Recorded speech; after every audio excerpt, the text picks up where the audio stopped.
He called them suckers and losers. Who in the hell does he think he is? Who does he think he is? Who does he think he is, Sean Gregorian? Who does that guy think he is? Well, who does Sean think he is? make me look muted. Oh, man. It's best to say he was muted. We have Lena Star Moon, who might know what the deal is. She said, that's a deep thought, Sean. It's so deep, we can't even measure it. How deep it is. Oh, Maddie Lynn, who says, baby Sean. Yes, Sean is a baby. He needs to be pampered. And how's that diaper rash?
Are we live? Are we live finally? My word. It is getting a little late, hence late night update. Oh, we are live. Good evening, everybody. Good evening to another late night update. However, weekend edition, as you saw right there. I am the same guy. That is one tall beer from leftover from Oktoberfest, but it is the weekend edition. How is everyone doing here tonight? We have quite the show, as I am still TheRealDeanRyan, who is under the gun and running like a pig from a gun, if you know what I'm saying. Tonight is a wonderful return to form, so to speak, as we're going to go over some of the biggest stories of the week. Yes, you might have heard. We're going to be talking about this guy right here, or one of these guys. And we're not sure which one it is, but Trump is obviously in the news as the polls are tanking. We're going to talk about everything politics right now and some major breaking news that's underway. I'm going to share with you in a moment. We're going to get to that. Also, in the second half, we're going to take a tour that I just took over there in Los Angeles, particularly Pasadena and Altadena, that were heavily affected by the fires. And we're going to see what kind of uptick or an upkeep, if any, all the funds that went into California to fix not just the crime, but the fire that affected many, many lives. So you're going to see a special report on that, a little tour in the second half today.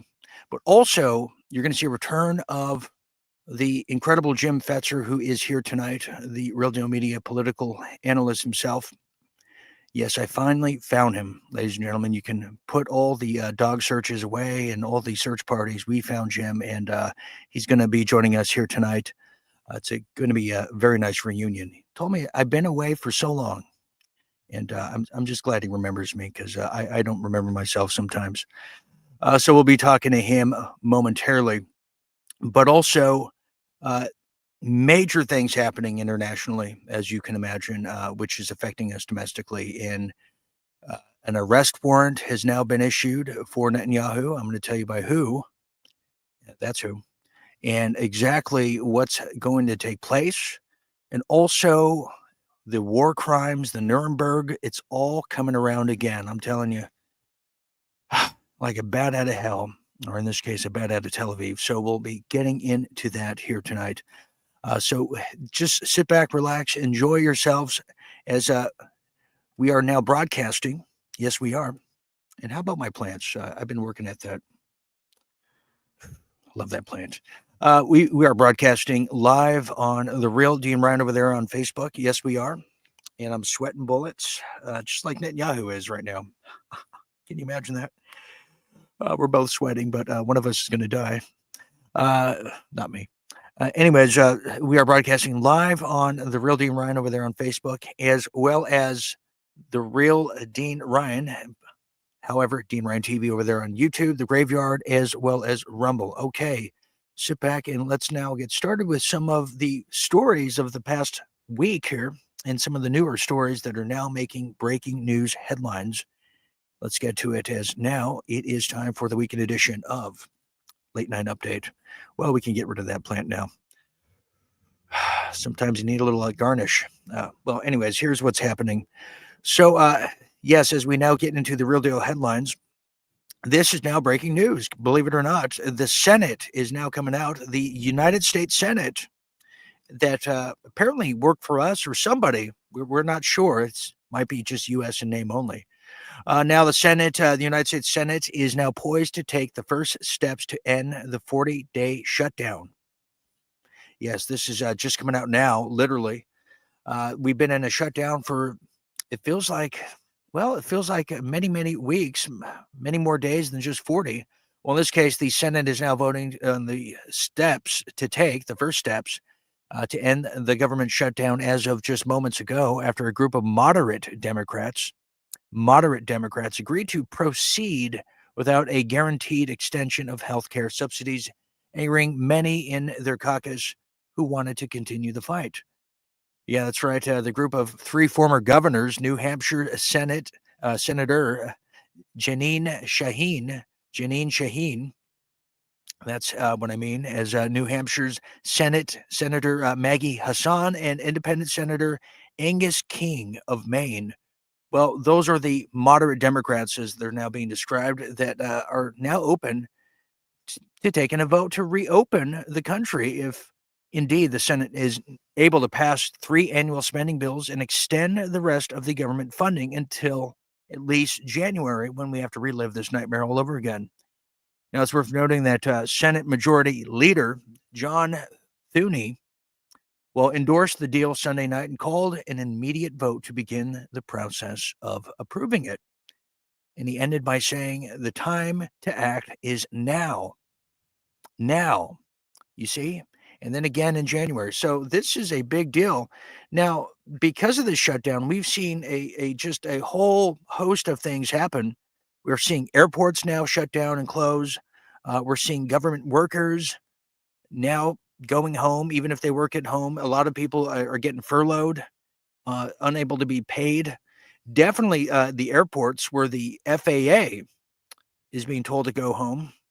People that work in the airline business and hospitals as well. And the big one is the EBT, the Food Assistance Program. I mean, and the Trump administration is in a showdown with federal judges who have now issued an immediate funding of these government subsidies and programs. So we'll see how that goes. But the healthcare subsidies are also in the chopping block if nothing gets done. Republicans now need at least 5 Democratic votes to reopen the government, not just the 3 that we just heard about. In addition to that, the Shaheens, the Kings, the Hassans, which I swear they're American. Well, they also want to who remembers this guy? Democratic Senator Tim Kaine of Virginia. Yes. Who remembers that very creepy candidate? Yeah, well, he's becoming a big player in this vote as we speak. And we'll see what he does in the meanwhile. Now, a lot of people are saying, well, what about Chuck Schumer? Well, Chucky Schumer, yes, well, after the Democrats met for well over 2 hours, would you love to be a fly on that wall, to discuss the proposal. Now, Senate Democrat leader Chuck Schumer said he could not, in good faith, support anything coming from the GOP. Well, here's a statement from Mr. Chuck. Well, he said, quote, America is in the midst of a Republican-made healthcare crisis.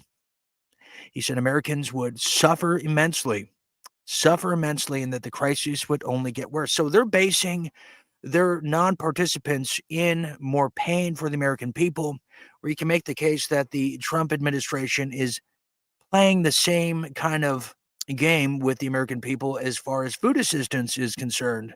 So no matter which way you slice it, the American people are the pawns in a very, very big game, and even a bigger club that we're not a part of. Doesn't it seem that way? So that's how that one goes. Now, continuing, and we'll come back to that in Real Deal Politics. Well, now continuing now as we're now learning more things about these shutdowns. Is this being done to expunge certain bad actors out of the country? Well, a lot of people are now saying that's the case, and definitely people who are in universities. Well, this is a story we haven't seen really since 2020 and around that era. Well, get this now. 3 Chinese university students, researchers now out of Michigan. That's very important. Close to Canada. So these ones coming out of Michigan have been arrested. Why, you might ask? Because they have said that they were smuggling, biosmuggling. That's the charge here. 3 Chinese nationals named Zhu Bei, Pengfan Zhang, and Zoing Zhang. Yes, very famous researchers, I'm sure you're aware of, were charged with conspiring to smuggle illicit biological materials into the U.S. while working at University of Michigan laboratory. Well, I'll be damned. Well, now the scheme involved receiving packages from a 4th individual who goes by the name of Cheng Xuan Han, well, which contained biological materials related to a genetically modified roundworms that were deliberately mislabeled to evade customers. Yeah, I can see that. They're trying to, it's a form of warfare to poison the food supply. Now, the 3 researchers were fired after refusing to cooperate with a university investigation. They were then intercepted by federal agents over there at New York airport while attempting to leave the country immediately. Now, federal authorities describe this as part of an alarming trend of Chinese nationals exploiting academic research to commit crimes that threaten the United States national security and agriculture security. Yes, Big Agro said, we're the only ones who want to poison the Americans. Get out of here, China. Now, the case highlights how the openness of the U.S. scientific community is vulnerable to exploitation, in case you haven't figured that out by now. Well, demanding increased vigilance and security at a federal-funded research institution should be the first priority, not the 10th.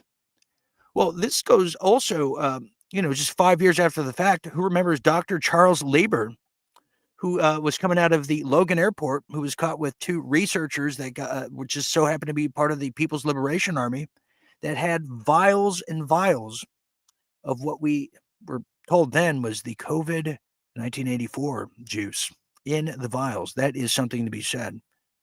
I'll be damned. Continuing now, as we get to more of just the changing times here. Well, this is something in more of the domestic and the socials now.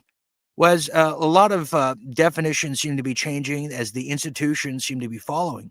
Well, it's not just normal marriage that goes and winds up and ends in divorce. And don't we know it?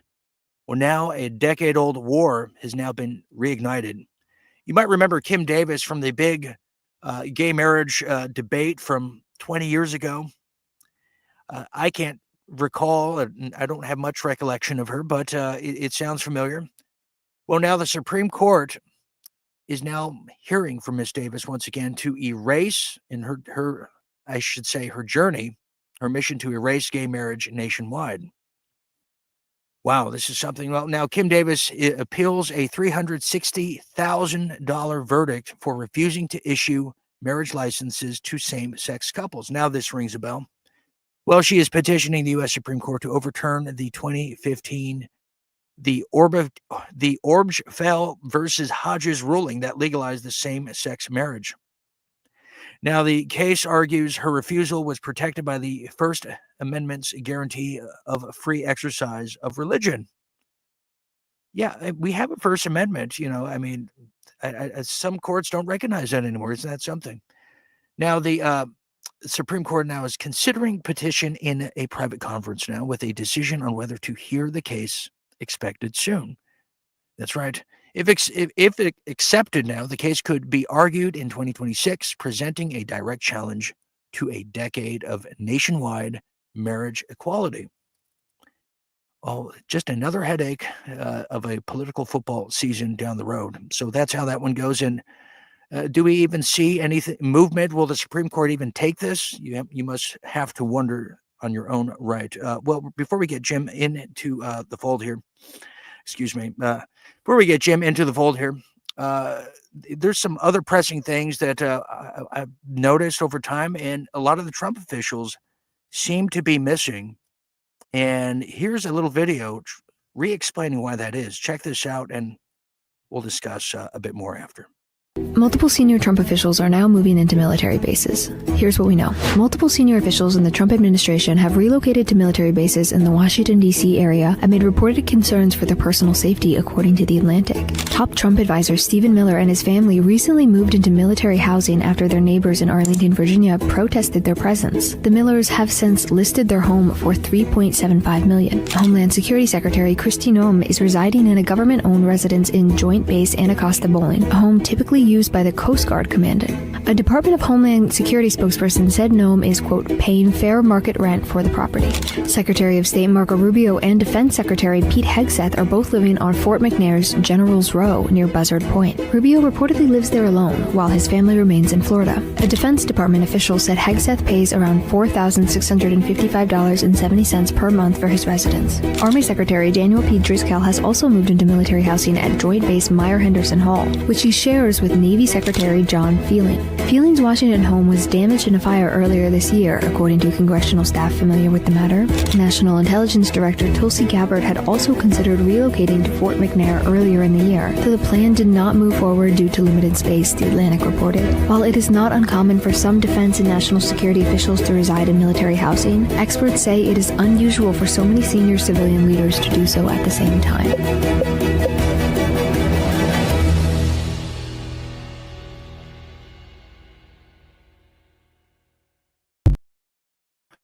Well, what does this all mean, really? What is this all about? What is truly happening? Have I missed something? I know I've been busy like many, but to discuss this a bit more with all of us here tonight, well, I brought a gentleman all the way from the Wisconsin Underground. He's one of our favorites. He is the Real Deal Media political analyst himself, the one, the only, the true crooner of our time, Jim Fetzer. Jim, welcome to Late Night Update, Weekend Edition. Well, welcome back, Dean. It's great to see you live on the show again. It's just wonderful.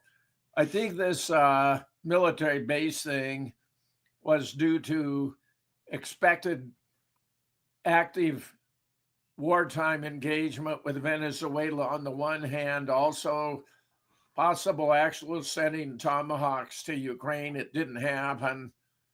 Russia has provided Venezuela with a whole lot of weaponry, including anti-ship missiles that could sink everyone in the flotilla. Iran, too, while it was anticipated there'd be another strike by the United States and Israel on Iran, China and Russia both declared they're going to support Iran. Russia's provided all kinds of S-400s anti-missile defense system. China, some 124 top-line fighter jets.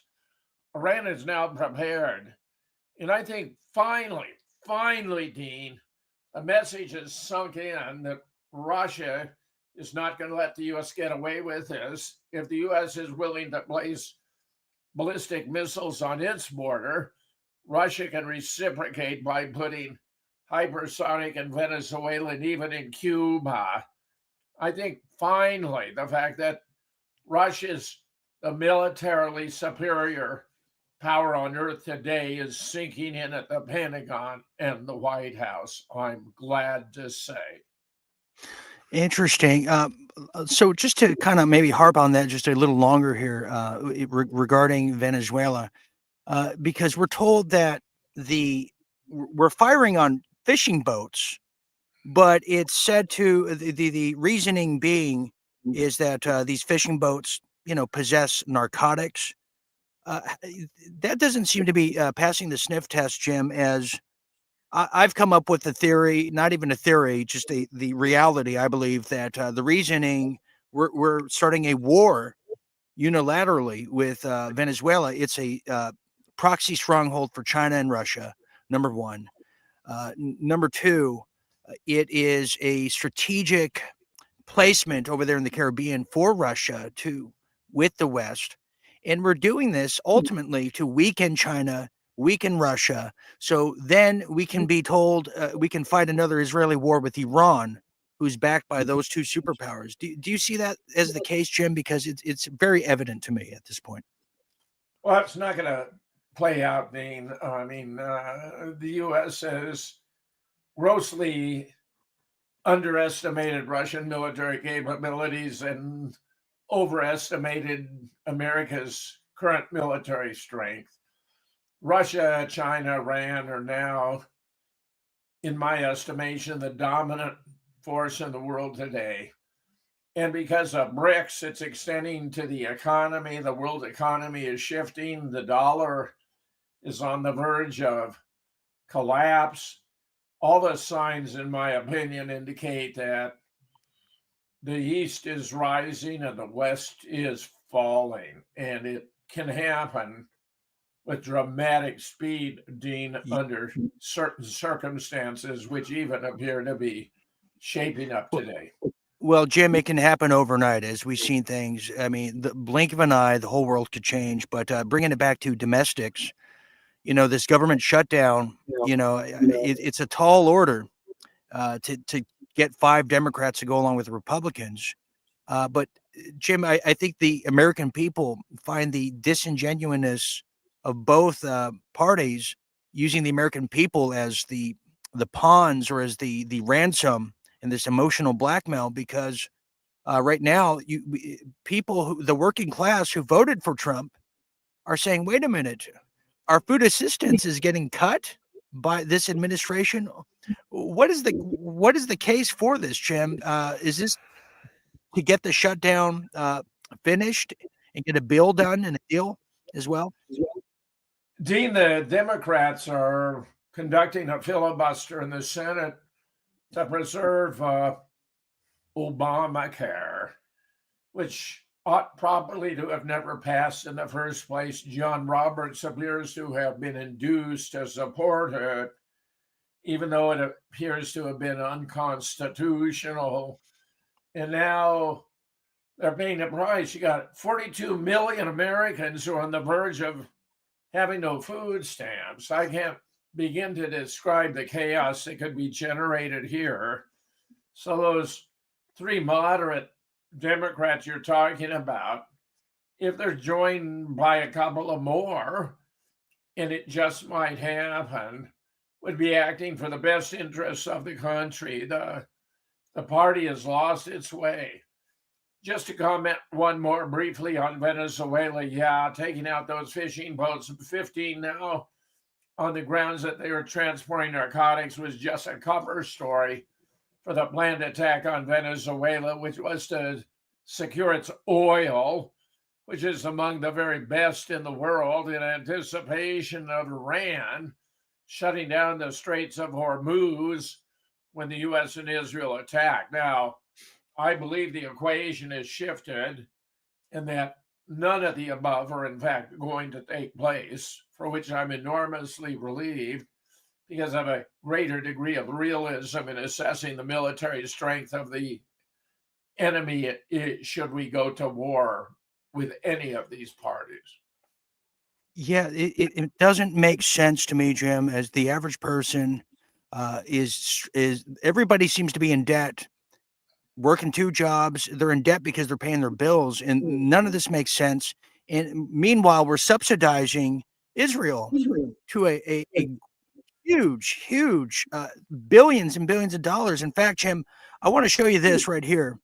This next piece is a little segment that Mr. Jimmy Dore did, and I want to give him credit for it. But check this out, because somebody did the tallying up of all the foreign aid that we're giving to one country that's bigger than any other country in the world. Meanwhile, we have starving people right here in the United States that are confused, and it makes no sense until you start looking at the proof, which is in, yes, the Israeli pudding. Check this out, and we'll talk after. Here it is.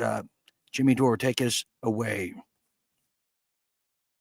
U.S. firms, influencers, AI platforms like ChatGPT to shape pro-Israel narratives online and counter growing criticism among young Americans.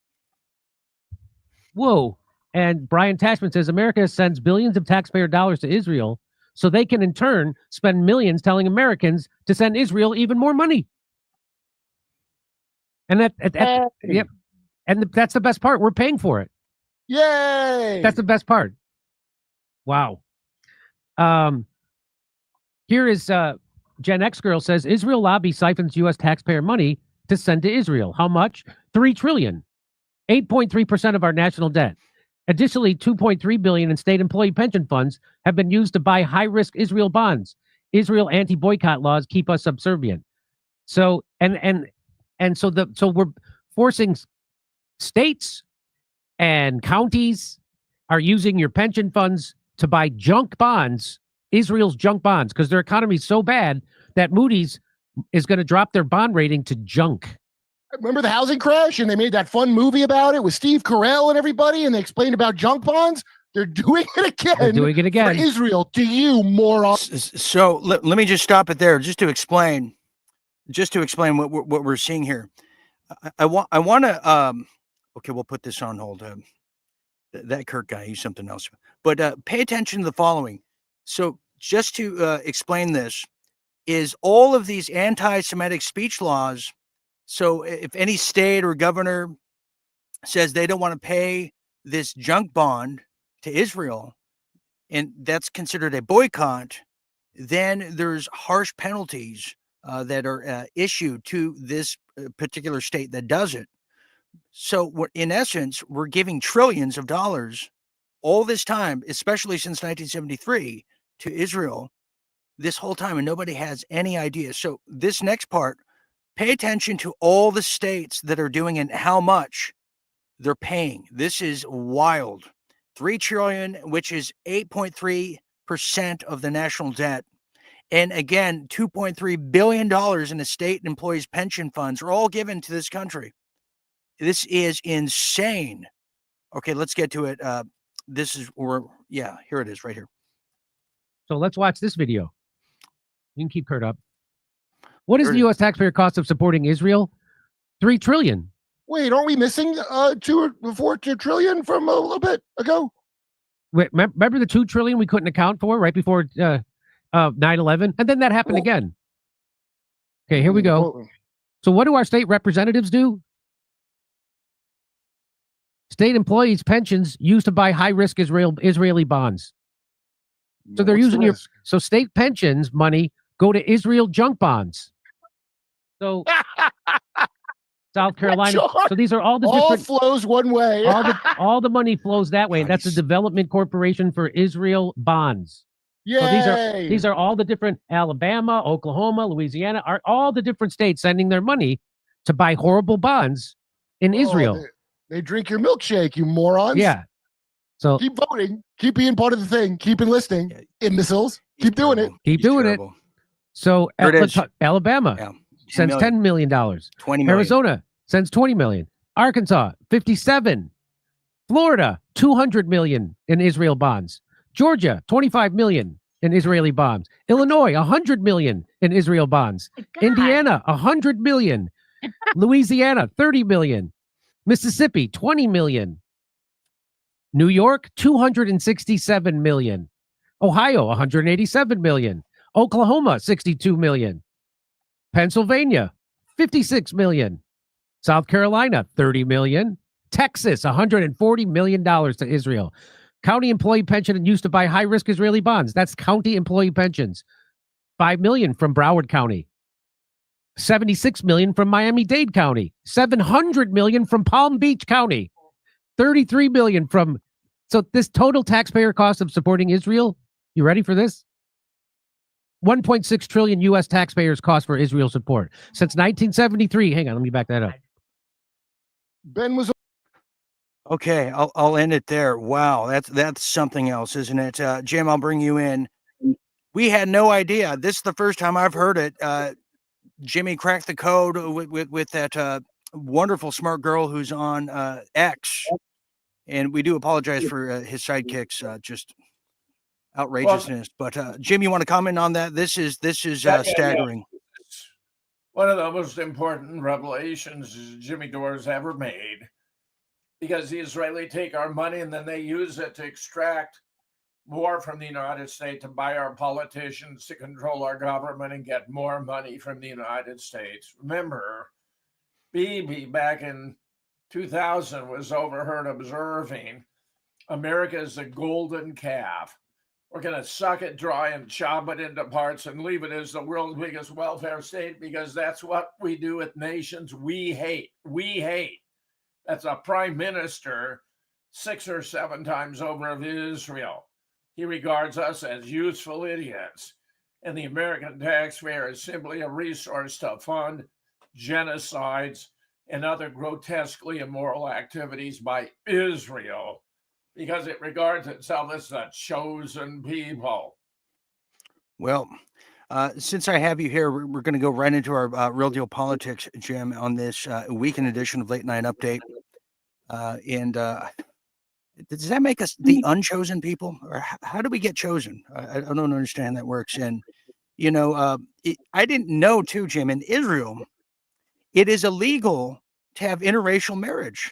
So here we are arguing about gay marriage. You're not even allowed to have that in Israel, or interracial. You can't marry a Gentile in that country. I had no idea. They promote, they're behind much of the funding for interracial marriages. How often do you look at a commercial? It never was the case in the past. But you constantly see mixed race couples on television these days. And believe me, that's an Israeli policy for other nations. They feel they can weaken the fiber of the nation and make it more subservient to Israel by racial mixing that they would never permit in Israel itself. And of course, Europe has long since been subjected to the same. Very, very bad, very troubling. The long-term consequences of which are simply enormous. So are we seeing a leftward shift now with everything happening? Because as we get into Real Deal Politics, this is what's happening. Just to recap the week, we saw this. We saw the Zohran Mamdani wins New York City, Jim. The New York Zionists are freaking out. We even had the chief, the fire department chief, who happens to be Jewish, resigns the same day. City elects the socialist mayor, Zohran Mamdani, who is, by the way, Democratic socialist, if that means anything. It's kind of like oil and vinegar versus vinaigrette. It's kind of all the same, but they put a big fight on, Jim. Look at this. We showed this earlier. Stop the stealth jihad now. I mean, we saw literally the throwbacks of the Bush era resurgence and emerge once again in the wake of the Dick Cheney death. But then when you look further into it, Jim, well, he's a proud Democratic socialist who is also a good friend of Alex Soros, who is right there, left So it's almost like Jim. It almost feels like it's a rigged game, rigged election. No matter which of the two you voted for, Cuomo or Zimdami, it's. I think that Israel would want a Zimdami, a Zorhan, because it gives them more of a justification of the rise of Islam takeover of the whole world and how we need to go to war with Iran. Do you see it that way, Jim? Well, there are multiple dimensions here. He wants free bus service, which I think is terrific. It's been done in the past in other communities. He wants to have grocery stores that are run by the government that are at cut rate and apparently allow you to defer payment so you don't have to have cash on the spot. He's got a major problem with the chief of police, however, who's an extreme Zionist fanatic and who has broken up any protest against Israel and the genocide. Everyone should be out protesting against Israel and the genocide. I think he may have to part ways, even though he compromised, to say, keep her on. She's obviously a major problem. And there are those who speculate, Dean, that realtors are in the background. They're hoping Mandami is going to cause the value of real estate to drop so they can come in and buy it up for a song. And then, poof, Mandami will be gone, regular government will be restored, and the value of the property will zoom back up. So it's a complicated situation. So the problem that I saw is all these attacks on Zorhan. It's not on his policies, which I think are dangerous.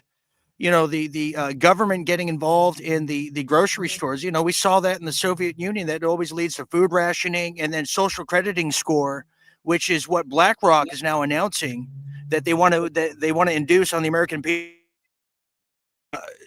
So it was always this, Jim. It was always it's a jihad coming. I mean, it fell flat on its face. You saw every MAGA candidate lose virtually. And how in the world Trump was backing Andrew Cuomo. I mean, Jim, that's a sign of the apocalypse right there. I mean, the guy we used to call Mr. Nipple Clamps, that you shared with you shared that story with me years ago. How is he getting backed by Trump? Zoran got over 50% of the vote. There are, of course, pro-Israel forces are very upset about him. I think there's the risk of assassination, not to be minimized. I've even heard there's already a bounty on his head, just as we had a bounty on Maduro's head down in Venezuela. So really, I'm worried too that that Wall Street is going to sabotage his financial plans. So I think it's going to be very messy for quite a while. I not really paid attention to him, but when I heard his victory speech, I was very impressed. Highly intelligent, very articulate. I thought it was a masterful speech. I like the speech. I regard this as an experiment in American politics to have this Muslim become the head of New York City. I am prepared to see how it plays out, but others are far less patient and tolerant. Well, we have a lot of people commenting too. Thank you, Seth. Your memory is impeccable. Once again, the great Seth Black says Andrew Cuomo killed 10,000 elderly during 2020 in the cold and flu. Yeah, he did. Never forgive him for that. Never forgive him for that. We have Mojave Pocahontas saying it's all still a stage. Yeah, I mean, I think so too. I mean, he's a controlled opposition. He's not this Muslim, we think he is. But it is, they're going to try to knock him out of there. But here's something that's very concerning too. And let me look at Rumble too. We have Aussie Girl says Cuomo is lesser of the two evils. I think it's I think they're both. It's the people who's behind these candidates. Look at the Soros character. But here's something very interesting too, as we're talking about Zolar here. Well, look at this right now. Breaking: Israeli political donor Miriam Adelson will lead a $20 million campaign to unseat Republican Congressman Thomas Massie. Massie is one of the few members of Congress who has been outspoken about the Israeli influence in the American politics and is now known for criticizing the AIPAC. But wait, there's more. He's saying This is from Thomas Massey himself. He's saying Israeli citizen Miriam Edelson bought the Dallas Mavericks for $3.5 billion. Now she's buying politicians.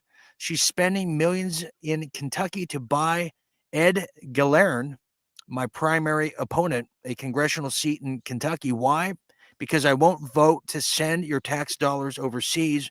And I'm even willing to say, too, Jim, he's going to vote to not send more troops, more of the men in the armed forces over there to Gaza to fight in Israel's war. Jim, this is treason as far as I'm concerned. They're buying up all the media. How do we stop this? Yeah. They bought CBS, Paramount, TikTok. It's really a massive assault on the First Amendment in order to protect Israel from criticism, and it has nothing to do with classic anti-Semitism. Nobody cares about the Jews per se. They care about the actions of the Israeli government. So they've expanded the definition to include any criticism of Israel on any ground whatsoever, which is so insulting, unconstitutional, and contrary to the public interest. Now, Charlie Kirk, many believe, was taken out because he was wandering off the Israeli reservation. The members of Turning Point, Generation Z, have shown in surveys that they support Hamas by 64% to only 14% for the IDF. And I think that change in the younger generation is a very encouraging sign for the future. It's the older generation that is still stuck in the mud and believe that Israel is a bunch of good guys and that they deserve our support, when in fact they turn out to be the monsters of our era. I would even call them the neo-Nazis of today. Oh, well, they could be possibly worse than that. I mean, it's so bad now. Turkey, who's a member of NATO, we often forget that. Well, look at this, Jim. They've now issued an arrest warrant, issues a genocide arrest warrant, as you just led us into that segue there, against Netanyahu. There he is right there. Turkey announced Friday that it has issued an arrest warrant for genocide against Israel. Prime Minister Benjamin Netanyahu and senior officials in his government over the war in Gaza. You got the one up about tariffs here. You mean the one about Turkey and Netanyahu? Yes, excuse me. Yes, yeah. You're right, Jim. Thank you. I'm glad you're here because I'm getting used to our new system. Oh, boy. I'm a real novice. Yeah, Turkey issued an arrest warrant. We'll get back to tariffs one on that. They announced Friday the arrest warrant. And this is what they're saying. The announcement was met with a rebuttal from Foreign Minister Gideon Saar. Firmly rejects with contempt. They always reject it. But here it is. They include the Defense Minister, Israel Katz, National Security Minister, Itamar Ben-Gvir. That's huge.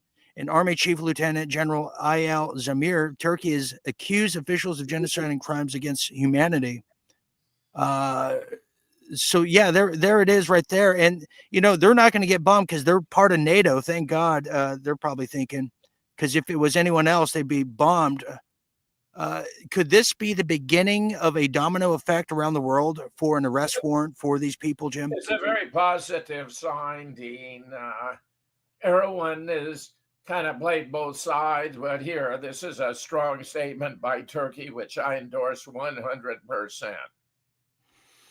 I mean, what was it? It's like almost too little, too late. I mean, how come this wasn't happening like a year ago? Yes. Yes. You know what I mean? Yes. At the very least.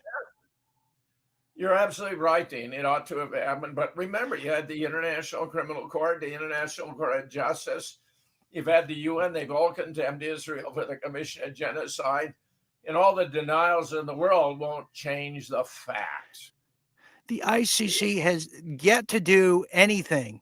The fact that Dick Cheney died of natural causes for a very unnatural guy should tell you something. What's the point of having an international criminal court? There's somebody who was on the floor of the ICC that said, how do we face our future generations and our kids and our kids' kids? How do we tell them we did everything we could to stop the blatant murder and ethnic cleansing of, some say, Jim, upwards of 200,000 people? I mean, the whole damn city's gone. I believe it's much higher, in fact, Dean, actually much higher than the reported numbers. They're shooting them non-discriminately, and it's been this way as far as I've been researching Israel for 15 years now. These horror stories I've heard time after time, and it's just now the whole world is paying attention, Jim. That I can tell you. And speaking of that, I can say this, that now there's a new leaked report, Jim. Check this out here. Let me show you this. There's a new leaked report coming out revealing for the first formal acknowledgement of widespread Israeli gross rights abuse, meaning war crimes, right? That's the legalese way of saying war crimes. Look at this. This is coming out of national news before we go to break. Leaked U.S. report reveals first formal acknowledgement of widespread Israeli gross rights abuse. So there it is. A classified State Department has officially acknowledged Israeli soldiers have committed many hundreds of potential human rights violations in Gaza. This is big, Jim. The report itself is skeptical, meaning meaningful action will be taken, meaning it won't be taken. Despite providing billions of annual military aid, U.S. repeatedly avoided concluding that its weapons were used for specific atrocities. That's another thing too, Jim. I mean, couldn't we be complicit in some of these Nuremberg trials that seem to be coming? Because we funded, aided, and abided this genocide. Yeah. Oh, yes. We're going to be co-conspirators, indicted or unindicted. You're absolutely right. We are complicit. We are guilty of these very same crimes because of our support. Therefore, they could not have taken place without U.S. weapons and money.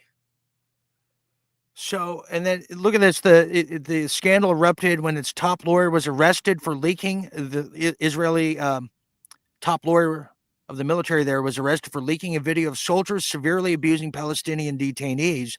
Yeah, they were raping the detainees, and then they denied it. Yeah. Then the leak was intended to counter criticism for far-right Israelis who accused the military of legal office being too hard on soldiers. Wow. So, yeah, they always eat their own over there in Israel. There's no loyalty to anyone who gets in the way of the greater Israeli project. Jim, I'm not holding my breath, but that's the first acknowledgement in our history in relations with that country or whatever, the occupiers. That's the first time there's been an official acknowledgement of war crimes. That is huge, at least documented wise. Okay, and do you want to comment on that? We put this on at the wrong time. This is, speaking of natural news, this is what Mike brought to the fold here. He brought Trump is now entering the helicopter and money phase of the empire collapse. He's saying after effectively taxing Americans with punitive tariffs that are ultimately paid by the consumers, Trump is now promising to give small back apportion money from the government to us. Well, this is what he's saying, Donald Trump, that is. He's saying that people that are against tariffs are fools. We are now the richest, most respected country in the world with almost no inflation and a record stock market price of 401ks higher than ever. We are taking trillions of dollars and will soon begin paying down the enormous debt of $37 trillion. There it is. A dividend of at least $2,000 per person seems to be coming. Jim, what do we think about this? Is this a realistic, hopeful, or is this more pipe dreams? Because I don't think we're respected at all after the whole Israeli connection. I don't think there's any respect whatsoever. Go ahead, Jim. Some have suggested the Mint should create a $37 trillion coin and use it to pay off the national debt. I mean, this is mostly interest compounded on interest for the Fed printing the currency of the United States. I mean, the situation is as absurd as it could be. Jack wanted to circumvent or abolish the Fed. He instructed the Department of the Treasury to print United States notes on the ground the Department of Treasury could print the currency of the United States for no interest at all. And of course, we know what happened to him, alas. So the situation's loaded. The Congress is showing no integrity, and as long as it's Israeli-occupied territory, situation is unlikely to change. Yes, it does. The only thing is changing. The walls seem to be closing in, but they have planned for this. Jim, we're going to take a quick break here. We're going to bring you back. Hold tight, if you will, right there. Okay, we're going to take this quick break. When we get back now, we have our special tour of Pasadena that I took just days ago, and just so happens to be Jim Fetzer is from Pasadena. Can you believe it? It's even rumored to believe he actually wrote this song along with the Beach Boys of Little Old Lady from Pasadena. I don't know how true that is. We'll see and get to the folklores of that. But we're going to find and look at and really delegate the aftermath of the fires of LA, which is just incredible. And what you're about to see when we get back shows you the lack of enthusiasm from alleged Governor Newsom over there in California, but really the lack of empathy and the lack of action by the so-called officials who are supposed to be protecting people, but just happened to know the fire was coming 2 days prior. What are the odds? So anyways, you're watching Late Night Update Weekend Edition right here with Dean Ryan and Jim Fetzer. We'll be back after this quick break. Don't go anywhere.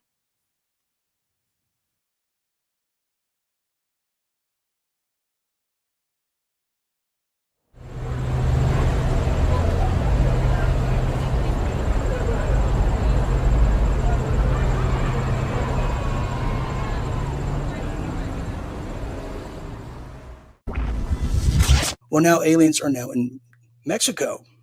No, not the illegal ones. They're all in LA. Well, these ones are the real ones, they say, as now, quote, alien bodies with 3-fingered hands. Unknown DNA and eggs inside are presented by the UFO experts of today at a Mexican Congress with non-human found in Peru, said to be about 1,000 years old. Still no word or statement from the Rolling Stones' Keith Richards on if it was him. Anyways, look at E.T. Phone Home here. Look at him. If you read his lips, the last thing he's saying is Elliot. Elliot. Yeah, there's the three prong fingers. You know what they say about aliens with long fingers, right? Anyways, here's E.T., who was just in a little basket on a bicycle earlier. He's now finally found the time to. He's taking a nap. And there's one of the guys. There's one of the cartel guys. They're doing a funeral for E.T. because he never got a proper one. Never did. So he's a non-human. Oh, speaking of non-humans, there's one too. His funeral's coming soon. So there you have it. Things to be excited and celebrate about. We have some non-human cousins and a big reunion. How great is that?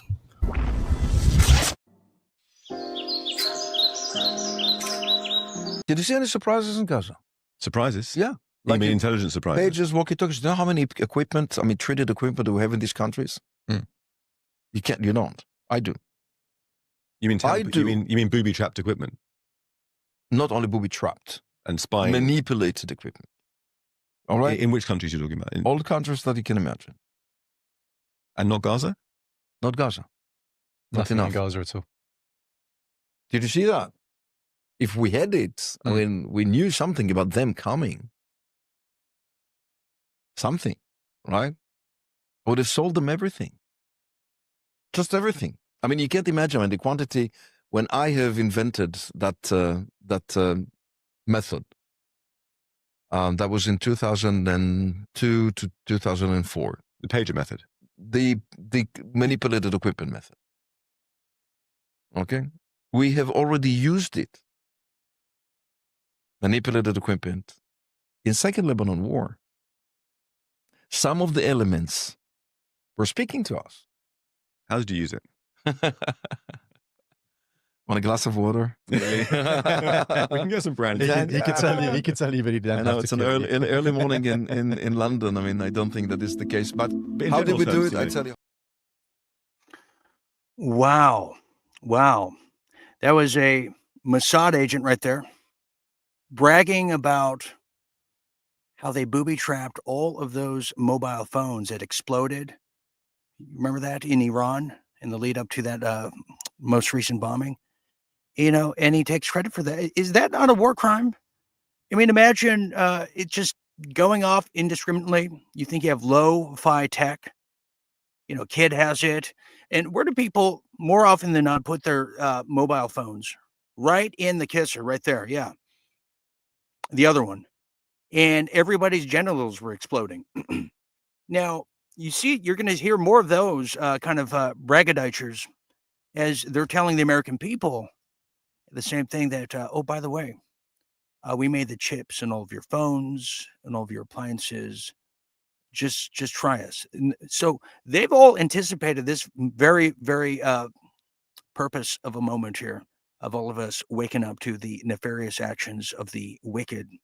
They're prepared for that. Anyways, where are my manners? Welcome back to Late Night Update Weekend Edition. I am still Dean Ryan, and we're gonna just make a quick change of lanes here.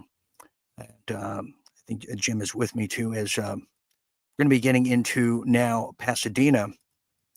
But I think, is he ready? Okay, there he is.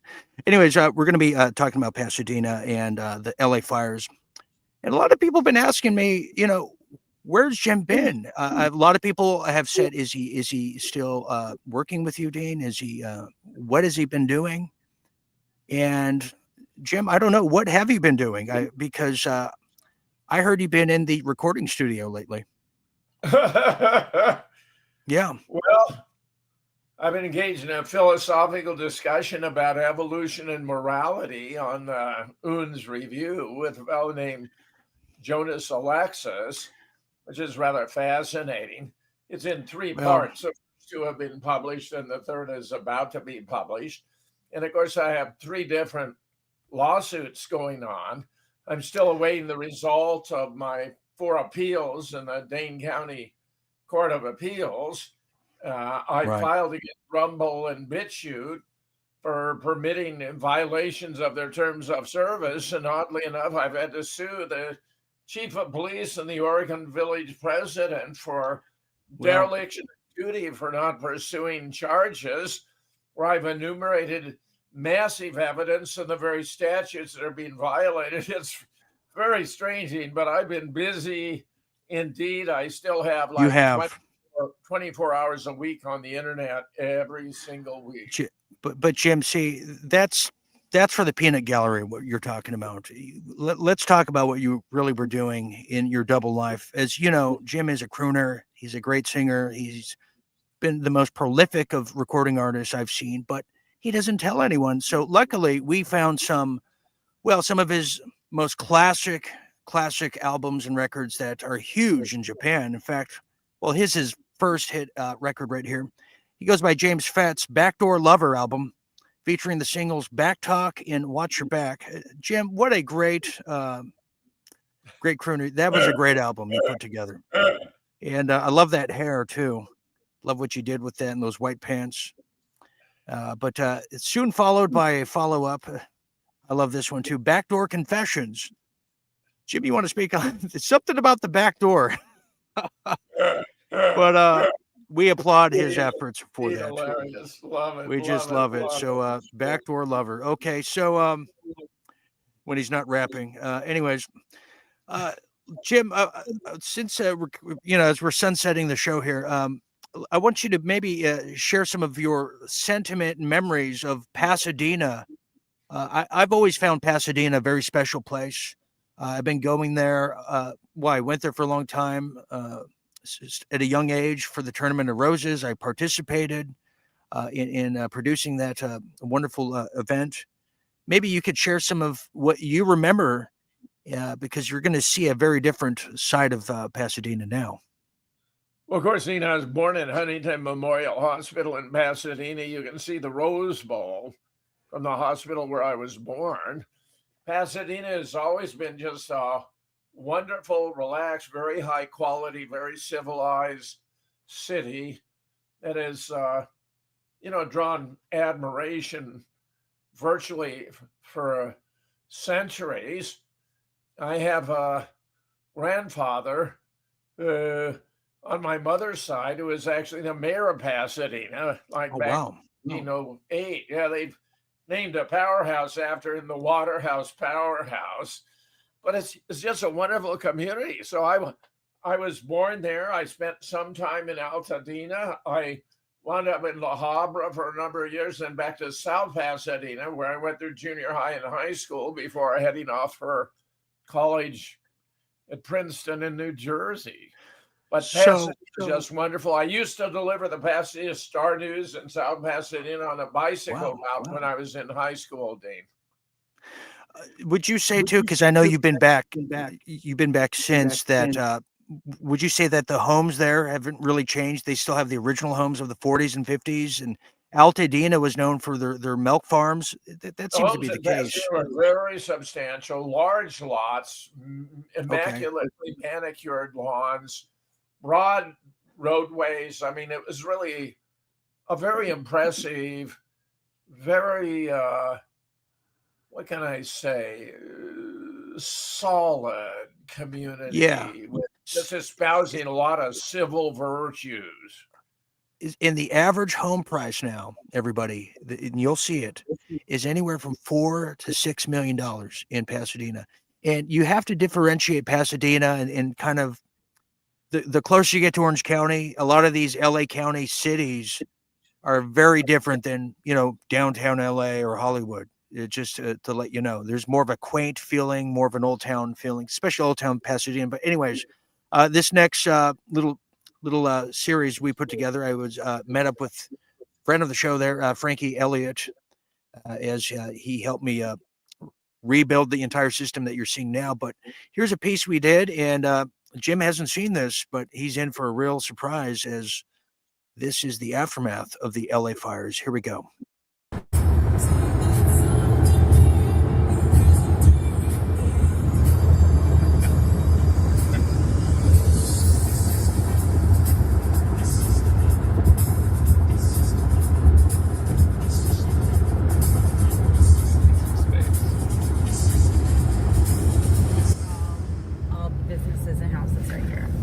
All from the Palisades fire, what you're seeing here.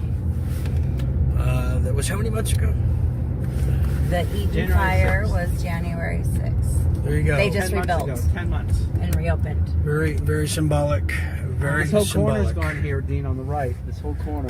Used to be a bunch of stores. Oh, look, they're rebuilding Jason and Colleen's apartment building. So this is Altadena. This is an apartment. The area here. A lot of this is very... As we go further up, you can tell who has the money. Oh, sorry. Is it gentrified? Sorry. Is it gentrified? And who has the money? I haven't. This is a big house right here. This big house right there. Here. And are there plans to rebuild, or? A lot of people are rebuilding. They're trying to encourage rebuilding because a lot of the Chinese are coming in. Want to come in and build condos and make Altadena something it never was supposed to be. You can see the hills right above here. I wonder if people are up to speed that the LA mayor, Karen Bass, who was caught on a hot mic on a phone call, knew about the attacks 2 days beforehand. I heard. I've heard the actual footage. It is pretty chilling. Here's some just gone. And how much were these homes? How much was the listings? A couple million. So you're looking at pretty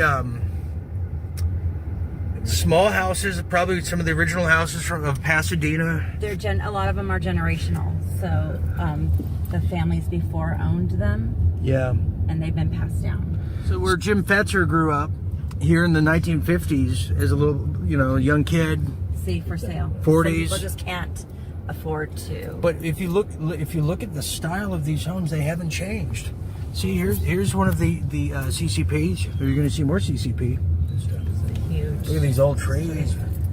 So the 100-year-old trees here. I'll be damned. Altadena has so much history, and so much of it was lost. Altadena, in case you don't know, was known for its milk farms. Their milk production back in the days, hence the Altadena Milking Company. Also citrus, yes. And this was targeted because this is on the list, the 15-minute cities. More footage of the Palisade fires that went into Altadena in January of 2025, January 6th to be exact. And here's some of the aftermath that still is in rubble, like majority of the houses here. The cost to rebuild has far surpassed the cost a lot of people paid for these homes. Not to mention, you have the alleged Governor Newsom,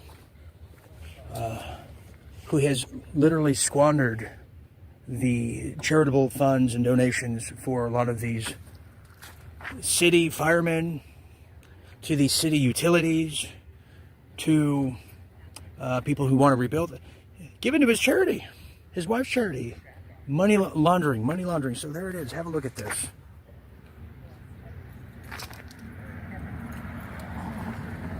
Right here. Frankie Elliott of Pasadena, I want to ask you, how far is the Rose Bowl from here? It's about 2 miles. So believe it or not, as a kid going to the Rose Parade, I wouldn't be too far from where we are. And this was a very lovely, beautiful, beautiful city. Not that it's not anymore, but to see the aftermath. See that sign right there? Yeah. The white sign? Yeah. Mariposa Townhouses for rent. Okay. The sign's still up. That's where I lived. Oh, wow. Before I moved and met Sherry. There's 2 pools, as you can still film, because there's 2 pools down there. But that whole open lot right there used to be Mariposa Townhouses. And you can still find it on like your old maps, if you look up the address. And it'll show the 2 pools and the outside. But now it's just one open field. So Completely gone. basically, what we're seeing here, this is a reminder that there was an attack. Homes here. There was an attack on the city. There was an attack on the people of California. To get LA, to get the LA cities, LA County into the 15-minute cities, because LA is not even considered in the top 15. So, sadly, we have to expect more efforts and opportunities, just like we now see in Jamaica, of these horrific weathers, horrific fires out of the nowheres, because they're going for everything. Because the more people wake up to it, the more acceleration it is for their objectives. Truly sad state of affairs.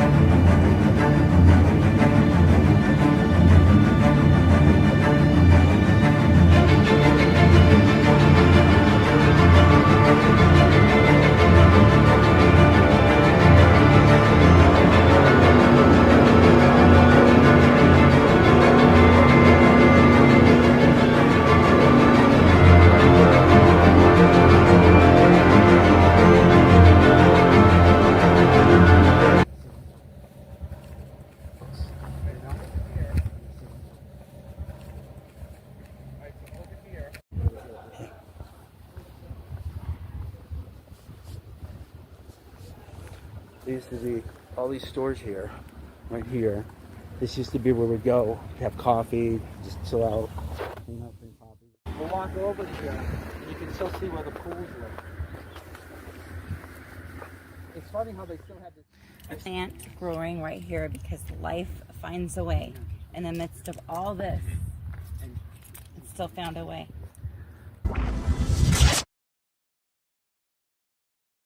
Wow. Jim, there you saw it right there. You want to comment on that? You probably haven't seen your hometown like that in quite some time. Altadena is more like the least impressive aspect of Pasadena. Pasadena is far more elegant. The homes are very impressive. They're older homes. They're multiple stories. We weren't seeing that in Altadena. But Altadena played a special role in my life because my first conscious memory was from Altadena, where my parents were in the house. We had a big yard. My parents were in the house. They were having an argument. It would lead to a divorce. But they were having an argument, and I was out on the front lawn when a fire engine came down the street. It was a broad boulevard.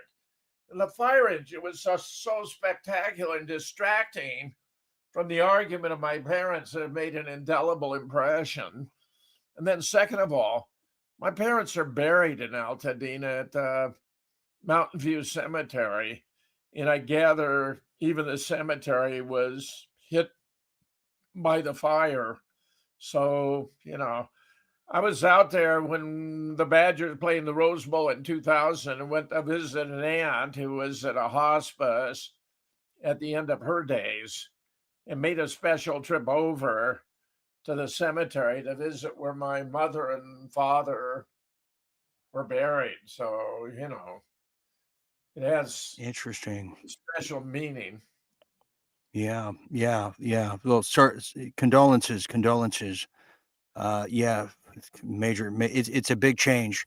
I think, yeah, Mojave, you have it right. Altadena is a California dairy brand, very popular one. I grew up on that as well. There you have it. So anyways, we're going to end it there. We want to thank you for joining us on this late night update weekend edition. You can catch Jim 8 days a week over there at the Revolutionary Radios and medias and everything. And you have a big conference coming up too, Jim, in December. Glad you mentioned 13, 14 December, my 6th annual Volkswagen Conspiracies Conference. I got about a dozen speakers for Saturday and another dozen for Sunday. As soon as we get the website up, I'll be announcing it. But it's something you partake from the comfort of your own home. It's a virtual conference. It's all done by Zoom at no charge. You'll have the opportunity to hear some of the best speakers on the most important controversial subjects of our time. There you have it. So we'll have more on that.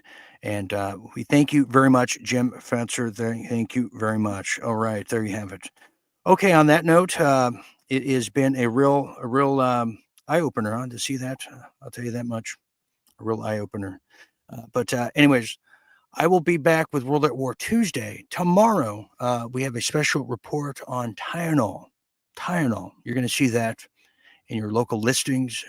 It's a big one. You don't want to miss this, and I don't think anyone's going to be touching the it factor that we've managed to capture. So you're going to see that tomorrow, and World at War will return Tuesday. And I'm just trying to catch up to speed. I mean, man, 5 years of stuff, all in disarray. I'm having to look for it, and the stress factor is next level. So anyways, on that note, I want to thank Jim Fetzer, and for Jim, I'm Dean Ryan saying thank you for sharing a bit of your night here with us. Until next time, always remember to stay tuned and always remember to stay awake. Good night, everybody.